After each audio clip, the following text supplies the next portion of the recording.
Scooby Doo, where are you? Welcome to another episode of the Unmasked History of Scooby Doo, the podcast where we delve into the mystery of Scooby Doo media, getting clues from people who helped bring our favorite mystery solving dog to life on various platforms, and maybe eating some Scooby snacks along the way. I'm your host, Alexa Lawler. Scooby Doo, where are you? And it would have been mine if it hadn't been for those meddling kids. Gang, we've just been handed our next mystery. Blasted meddling kids.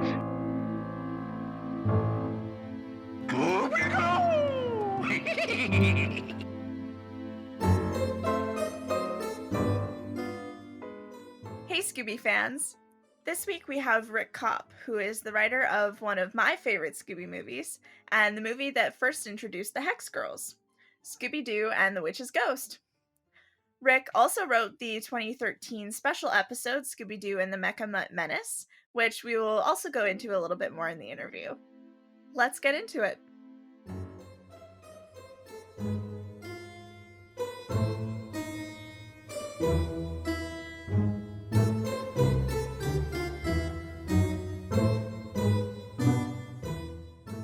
Hi Rick, how are you? I'm doing great, Alexa. How are you doing? I'm good. Thank you so much for taking the time to chat with me today. Oh, it's my pleasure. If you're up for it, I like to start off with 3 questions of trivia. Okay, here we go. Hopefully they're not too complicated. Question 1. What was the name of Ben Ravencroft's hometown where the Witch's Ghost takes place? Oh my God, this is my own writing you're testing me about. Okay.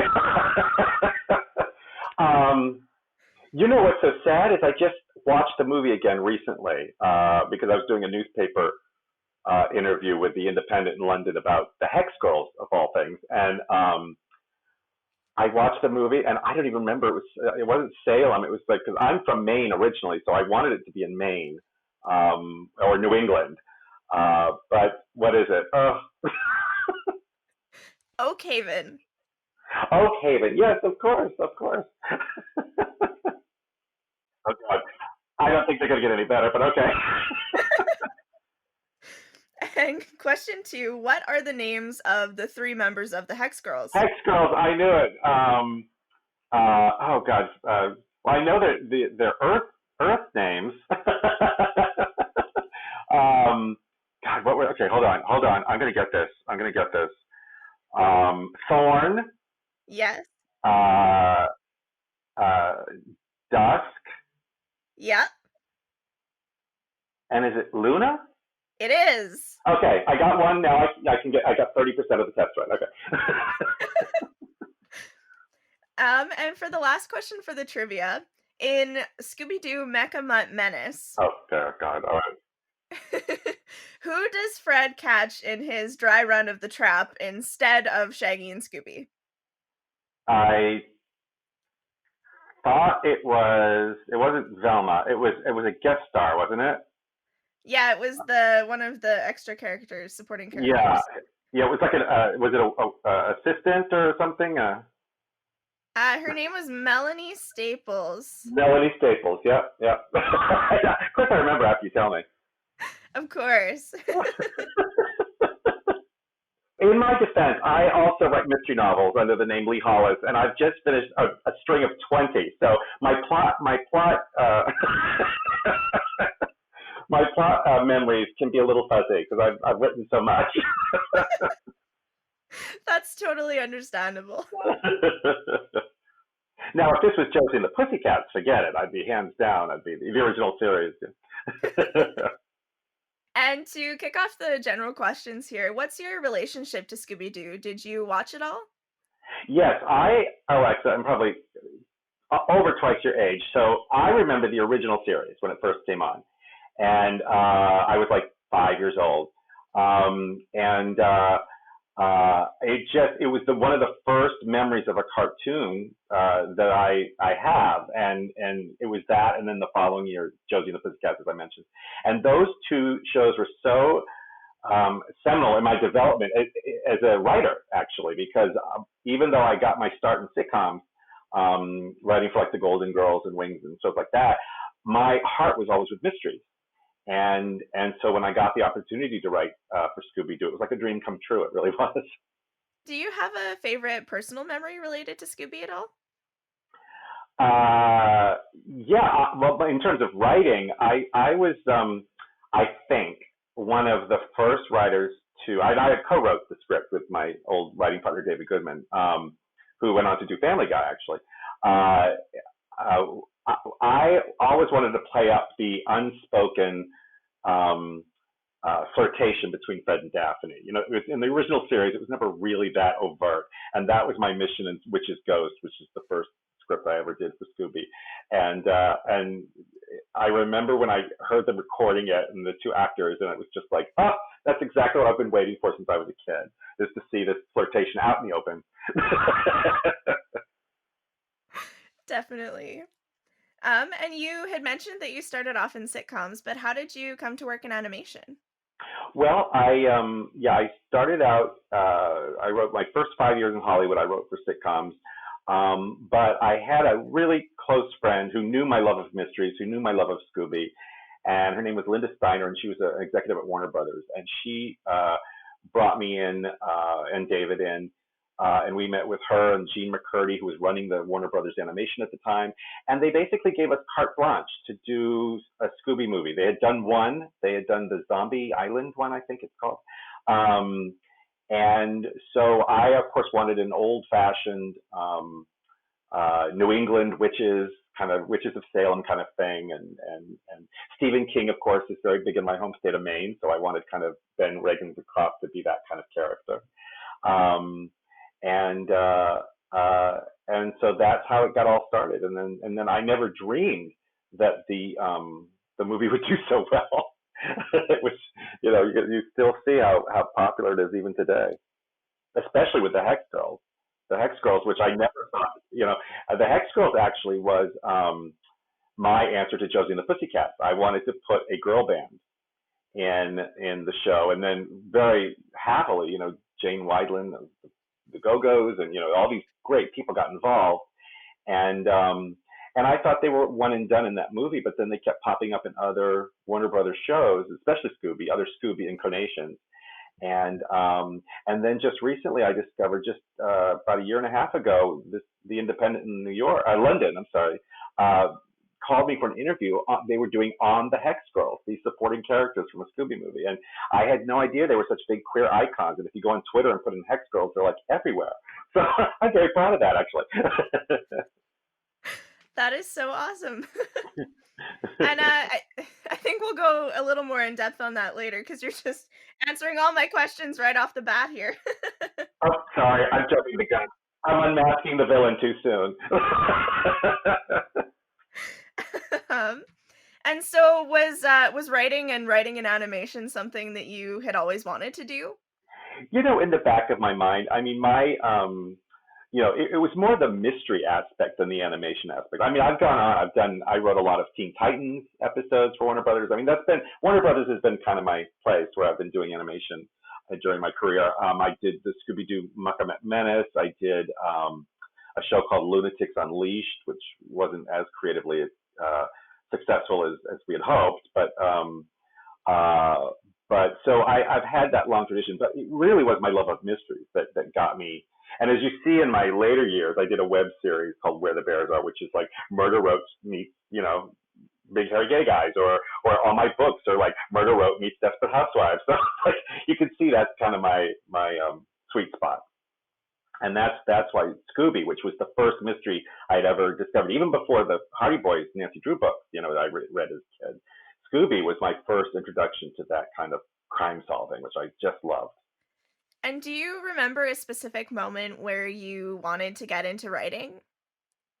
Yes. I remember I was always writing as a kid. I was always fascinated by it. And my grandparents bought me this like Corona old-fashioned typewriter, which I'd bang out these plays. But I realized all my plays were based on TV shows. So I knew that's probably where I was heading, So my very first, growing up in a really stark winter in Bar Harbor, Maine, I wanted an excuse to stay inside during recess because it was so cold outside. So I wrote a script based on Gilligan's Island, and I cast all my friends, and then so we got to stay inside and rehearse instead of going out into the cold for recess.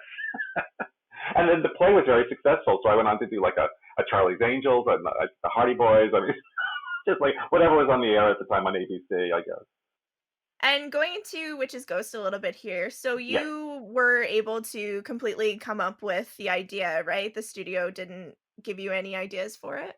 No, that was what was so fun. And then we also, we kind of did the unmasking, like the typical Scooby trope at the end, but then we brought it into even a more supernatural element, which hadn't really been done all that much before. And so that was kind of new, but that creative team at the time anyway, they were very supportive.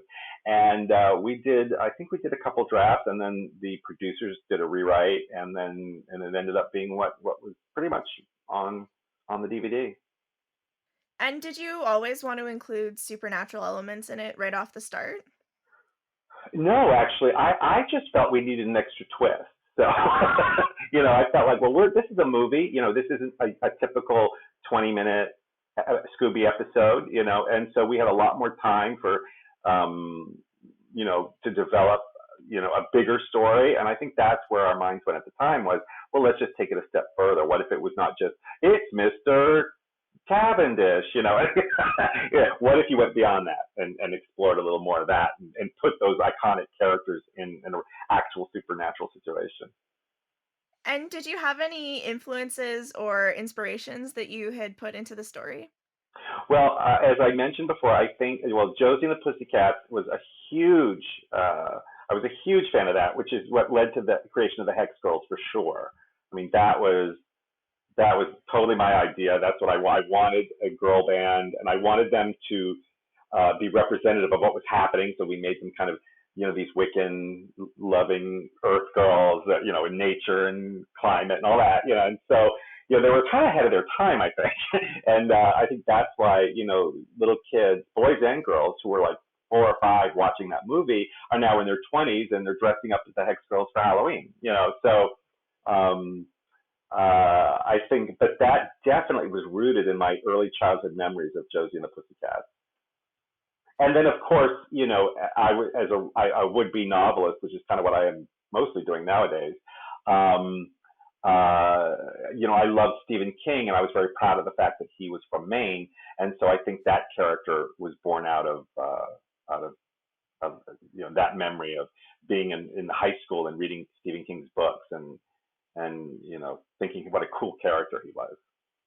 And when you were writing Ben Ravencroft, did you know that it would eventually be Tim Curry voicing it? No, and the funny thing is, Alexa, at the time I was going to this gym in Hollywood, and Tim Curry was in one of my exercise classes. And I would see Tim Curry, and I was like, oh my God, that's the guy from Rocky Horror Picture Show, and then all these other Clue, and all these other wonderful things, and never dreamed. And I never actually met him at the recording. He did it from another place. That is amazing. And for the script, did you do some research into Wicca and witches to try and make that like semi-accurate? We did. We tried to make it as real as possible. Because we didn't want to demonize it, and so many, it is a religion in a way. And so I'm not a Wiccan. I'm not a proponent, or I don't promote. But I just felt like, if we were going to go that route, we should try to be as accurate as possible, given the age of our audience. We didn't want to like hit it over the head, and I think we were successful. You can go on Amazon and read some reviews from these very uptight mothers who are like, they're playing witchcraft on our children, that kind of thing, which is definitely not the case. But we just thought it would be part of their lore as this kind of like earthy, environmental, nature-based rock group, which you hadn't really seen before. Do you have a favorite character of the gang to write for? Yes, I do. I have always been a big fan of Velma. I think she is, I always loved the brainy girl with glasses, and I think Velma is a heroine to a lot of people who feel underutilized, but yet they know what they're doing. They're the one of the group that knows the most of what they're doing, and that they're undervalued. And I always felt that about Velma. I felt she's so smart. She's like, she's like the RBG of the Scooby Gang. And I always felt she was undervalued by, they would bring her in and she would observe things, but then, Shag and Scooby got to go do all the fun stuff. And so I always tried with her to give her a little more spice and give her a little more time. And do you have a favorite supporting character in the movie? Well, I guess at the risk of sounding repetitive, the Hex Girls. I just love them. It's like, and I had no say in the design of them, which I thought was key, and but I had none. Not they never consulted me or asked me or David or any of us. So I was very pleased to see the designs because I felt like I wanted them to be a little goth, and that I think that's about the only description we used because it was the 90s, so goth was a big thing, and so I think we used that descriptive word in the script, but they took it and made something that's actually endured. These images of those girls. I mean, again, just go on social media and you're like, oh my God, they're a thing, and so they had an impact.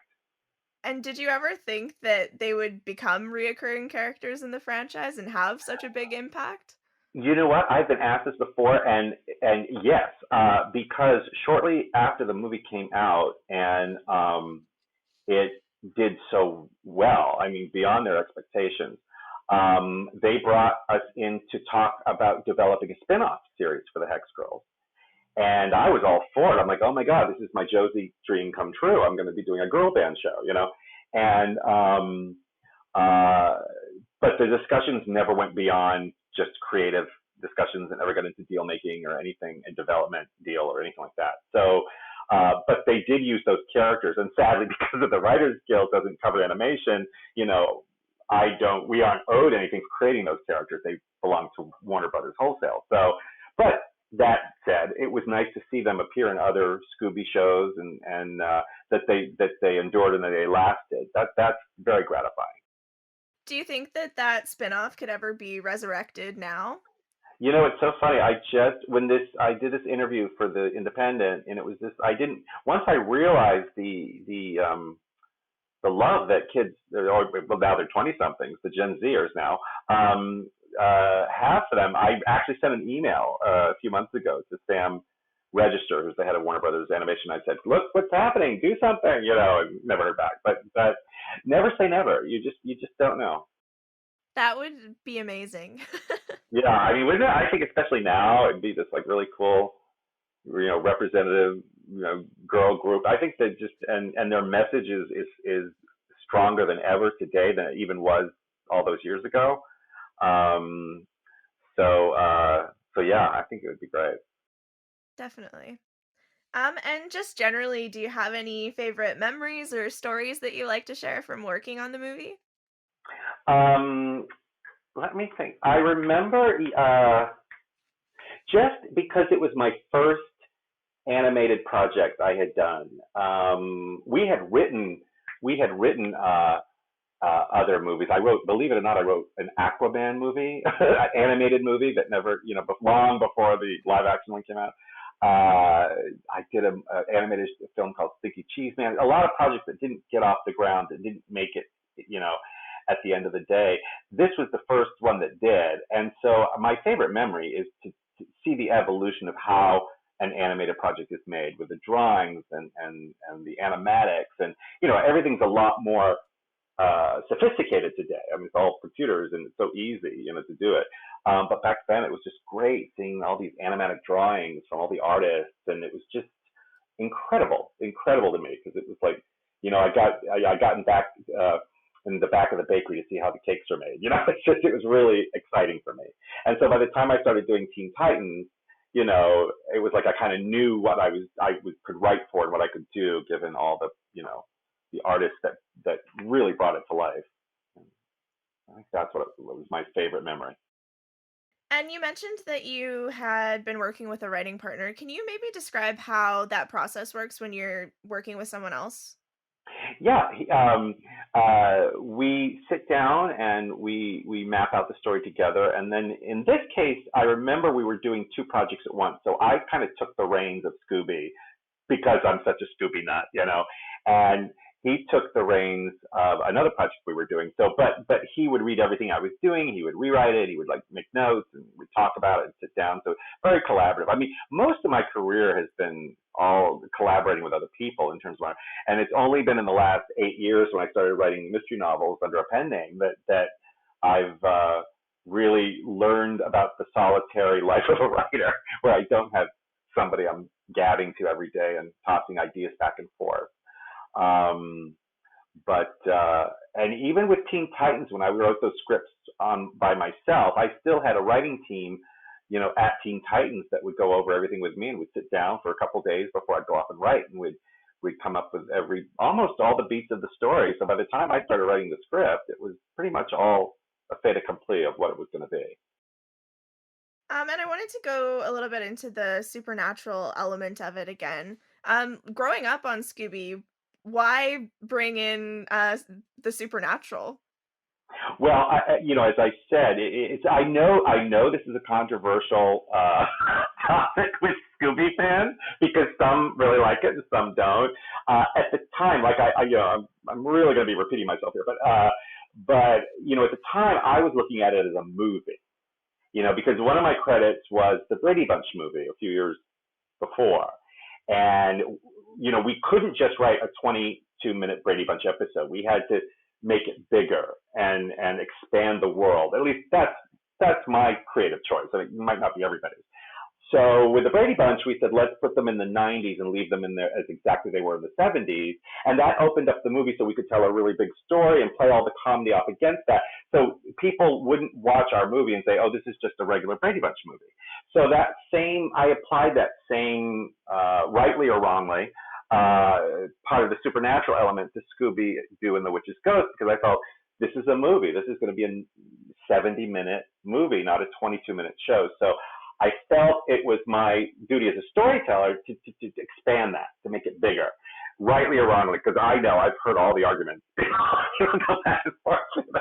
And so whether I was successful, I don't know. But that's the reasoning behind the supernatural. It's not like I'm a giant Twilight Zone fan and everything's got to be like the Twilight Zone or anything like that.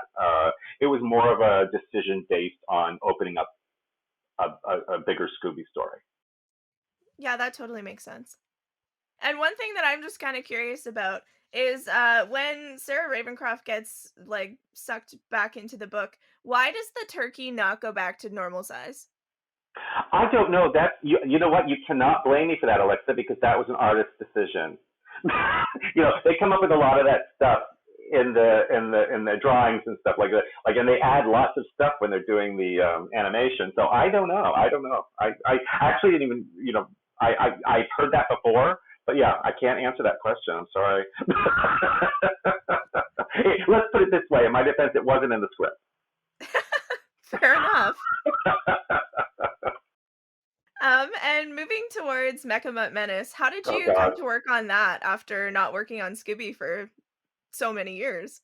Yeah, I had been in, like I said, I've been in and out of Warner Brothers, because I was doing other stuff besides animation. So, I think the big Scooby break was because I went off to do other projects.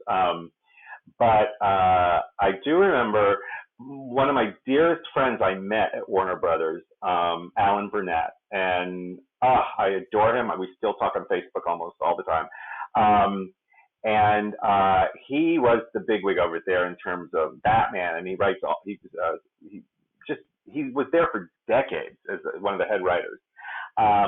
And so I'd always met him. I'd always wanted to work with him. And so when I was doing the show Lunatics Unleashed, which was about the Looney Tunes gang as superheroes, it lasted 2 seasons. It wasn't that great of a show. I mean, but I was overwhelmed doing that show the first season. I only did 1 season, and it was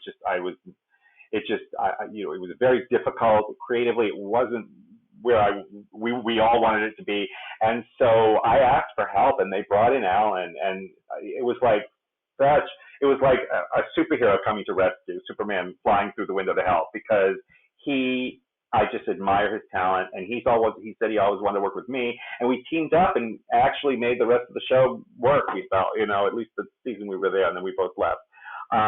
So he was put in charge of the Scooby Doo, putting together the writers and for some DVD releases. And Mecha Mutt Menace was basically an episode. It was like 22 minutes. And so he called and asked. He had the title and the area, like the whole NASA thing. And so he brought me into that project, and that was a joy. Because any time I get to spend with Alan is a win for me. So it was fun. It was fun. It was very quick. I mean, it was just like we talked. I don't even think we got together in person. We may have, but I think we did it all over the phone. And then I just wrote the script, and he did a polish, and then the movie got made. I mean, it was really fast. And when you were writing it, were you viewing it as like an extension of a series and an episode, or were you viewing it as more of like a mini movie? Exactly that. It was. I looked at it as a Scooby Doo short. Just a standalone something. There were other, because I know there were other shows going on at the time, and there's so many Scooby series. I mean, it's just this franchise that's going to live forever. And so my goal was, okay, because it's a standalone, I'm going to write it as a short using the characters. I wasn't trying to tie it into any other universe that was going on around me. And I felt the story was specific enough where, and it's so funny, I didn't remember who got caught in the trap because that was my idea now that I think about it. Talking to Alexa brings back tons of memories. So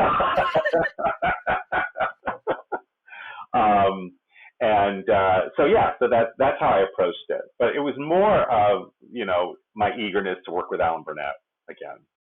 And going off of the idea, was there anything in particular that you wanted to include in it?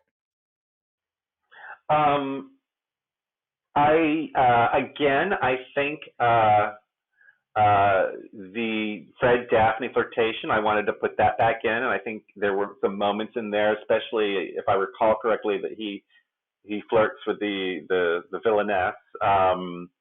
And so that was something I always loved to play up that dynamic. I don't know why. Maybe I can't explain it. A psychologist probably could, but but I always found that dynamic between them to be really fun and unexploited. And so I tried to bring that back into Mecha Mutt Menace. And also the cool monster. I mean, the mutt. A giant mechanical dog I just thought was hilarious. So it could cause a lot of havoc. And so that's, I remember that being a lot of fun to write. And do you have a favorite part or a favorite character in the episode? I remember, it's like nobody really stood out. Like whenever you're writing a Scooby movie, your whole focus mostly, at least mine, has always been like the gang. I love the gang. I love that. I love group think. I love, group solving mysteries. So it was always that. And the major exception was the Hex Girls, because I had an agenda with that movie. I wanted to create something different. In Mecha Mutt Menace, the whole process started so fast that it was mostly, okay, what's the mystery? Who are the players? And what fun things can our gang and Scooby and Shaggy get caught up in and get, bounced into space and all of this stuff, all the funny gags we could do. It was a very quick process as opposed to Witch's Ghost, which was a lot longer. It took a lot longer because it was essentially a movie. And were there any challenges working on Scooby at all, whether from Witch's Ghost or Mecha Mutt Menace? Certainly not Mecha Mutt Menace. As I said, it was working with Alan Burnett. He's a pro. He knows what he's doing. It was a pleasurable experience. And it was interesting, once I completed with the script, which again, as I said, they gave us carte blanche to do whatever we wanted. And then when I read the rewrite of the producers, who were actually going to make the movie, I felt like I didn't really, the things they changed I thought were fine. I felt, I think the Hex Girls, they even played up more of what we had put in the script. So both experiences were very positive. So I don't really have any negative memories of those experiences, which is, rare in Hollywood. I could go on for another hour and a half about other Hollywood development experiences that were not so nice, but those two actually were very positive. And maybe what were some of your favorite things from getting to work on Scooby? Coming up with the food.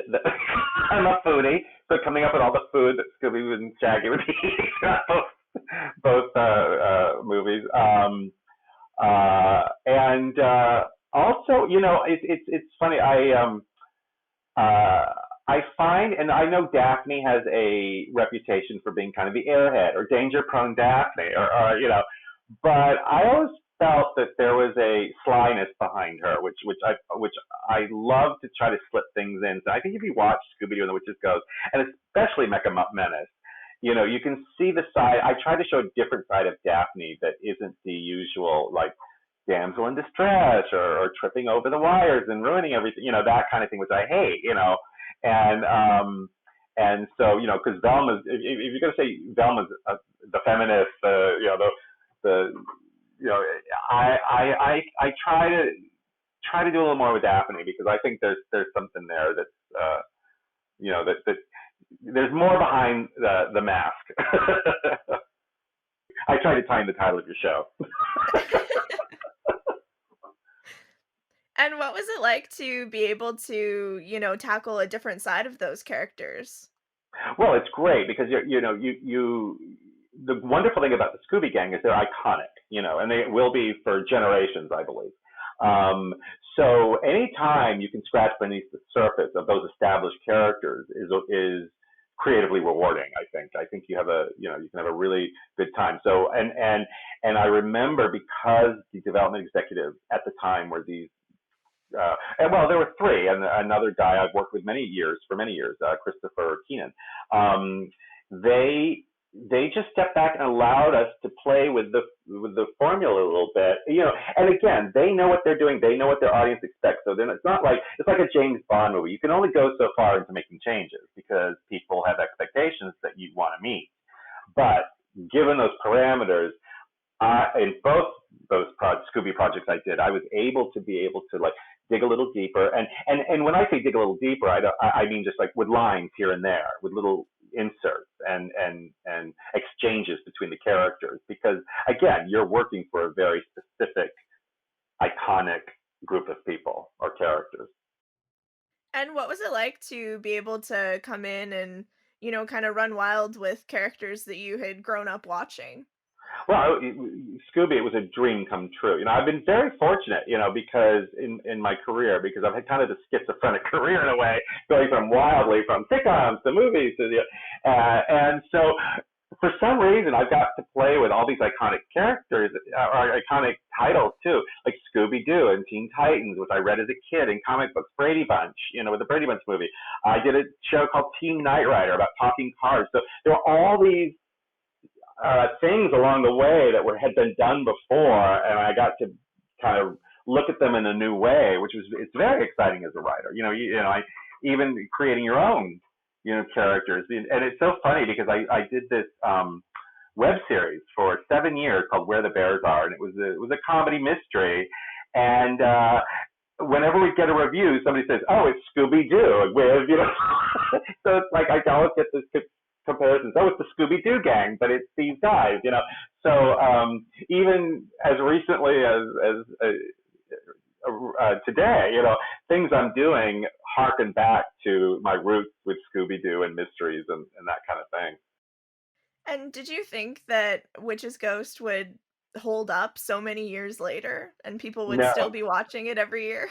No, I had no idea. And you know, I mean, they've done a lot since, but for whatever reason, like I remember several times I was in New York. My publisher of my books is in New York, and I go once a year, and they wanted me to go down to see one of the book covers that the artist had designed. So I went down to the second floor of and went to his office, and I saw the cover, and it was beautiful. And he goes, "I just have one favor to ask," and he brought out the DVD artwork from Witch's Ghost and said, "My kids would love for you to sign this." And I'm like, "Oh my God," you know. And we're talking like years later, like like the movie's been out for years, And that's when I realized, wow, people still, and his kids wouldn't have been born when the movie came out. So that's when I started to realize, oh my God, this is enduring. This particular movie is lasting, and that's nice, and it's nice. It's a good feeling. And if you were given the opportunity, would you tackle another Scooby project again? I think, yeah, I would love to. Again, it depends on the idea. I feel like they've done everything. You look at the titles. Like I always wanted to do like a Goonies pirate ship. Oh, that's been done. Or like, there's. I would have to spend a lot of time thinking of something that we haven't seen before in the Scooby world, which is now we're talking 51 years that Scooby's been around. So things are being redone and updated for today, and so it would depend on the idea of what if it excited me, but I certainly would love to write for those characters again. Absolutely. And kind of on that note, they had just done a sequel to Zombie Island. If they were to do a sequel to Witch's Ghost, do you think that it would work? I don't know. Actually, that's news, Alexa. I didn't know they'd done a sequel to Zombie Island. Given the end of the story and given, I certainly could see them bringing back the Hex Girls with Scooby in a movie version of something, but going back to Oakhaven and Ben Ravencroft, I could see something, but it would have to be a strong enough story that we didn't feel like we were repeating ourselves. Definitely. And I can't even tell you what that would be, especially since I haven't had my coffee this morning. So. And just generally, why do you think that Scooby has lasted for so long and has been, so prominent for over 50 years now? You know what? You have to go back to the original series. I think the original series was those characters were so strong. You had the Shaggy and you had the Talking Great Dane, and then you had as kind of vanilla as Fred and Daphne were. They were sort of the straight men to the comedies. It was a classic comedy mystery show, and everybody loves a good mystery. I've discovered that, and when you have the characters to take you on that journey to solve that, so you have a burning question of what's going on, that you want to know how this is going to be solved, but you're taken on that journey by these characters that you just absolutely fall in love with. And I credit the writers, I credit the voice actors who were so important in the early days of Scooby, the animators, who gave those kids their looks that have been so enduring.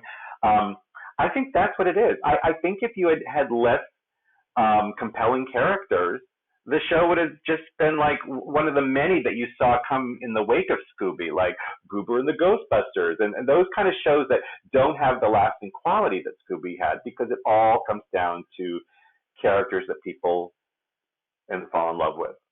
And I think, and Scooby was, of course, as the namesake of the show, he was so lovable.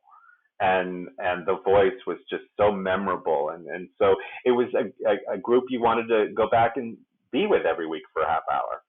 And who wouldn't want to drive around in the Mystery Machine? I mean, come on. Definitely.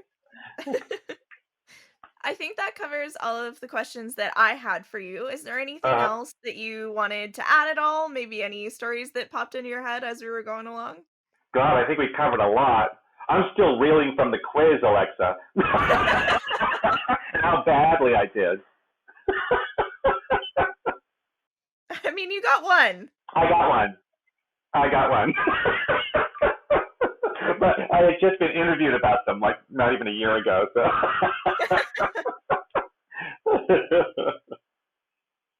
Perfect. Well, just before we end, do you have any recent projects that you'd like to promote at all? What I do, yes, because if people love mysteries, I write 3 different mystery novel series, and I write under the name of Lee Hollis. So if you go to Amazon or BarnesandNoble.com or whatever they are, I have 3 series. I have the Haley Powell Food and Cocktails Mysteries, which I write with my sister about a woman in Maine who writes a food column and solves local murders. It's Murder, She Wrote meets Rachel Ray. And then I do another series called Poppy Harmon, and she's a retired actress in Palm Springs who solves mysteries. So it's the Golden Girls meets Murder, She Wrote. Everything is meets Murder, She Wrote. And then I do another series called the Maya and Sander Mysteries, which are a private eye and a senator's wife who team up to solve mysteries. So it's Desperate Housewives meets Murder, She Wrote. So those are my current projects. They're available, and yeah, that's what I'm doing right now. Perfect. Those all sound really great. Especially the food ones, because they come with recipes. Oh, I love it. And do you have any social media channels or websites or places where people can follow what you're up to? I have a couple websites, which, you know what, I just built during the pandemic. You know, since we're all staying at home, I have rickcopp.com, where you can go read about all the books I'm working on. And if you want to check out the web series I did for 7 years, Where the Bears Are, plus it has all the credits I did, so you'll know it's me. And then we also have leehollismysteries.com. We're on Twitter at Lee Hollis Books and Lee Hollis on Facebook, and so yeah, check it out if you're interested and read a book if you got some time. So. Perfect. Well, thanks so much for taking the time to chat with me today, Rick. Thank you, Alexa.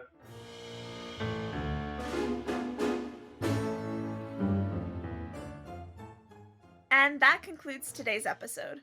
Another huge thank you to Rick Copp for taking the time to chat with me. For more groovy content, be sure to check at Unmasked SD on Twitter, at Unmasked SD Podcast on Instagram, or at unmaskedsdpodcast.com.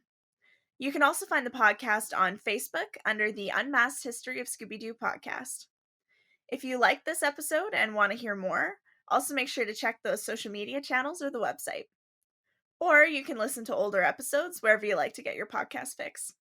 Thanks for listening, and keep an ear out for the next episode. Scooby Dooby Doo!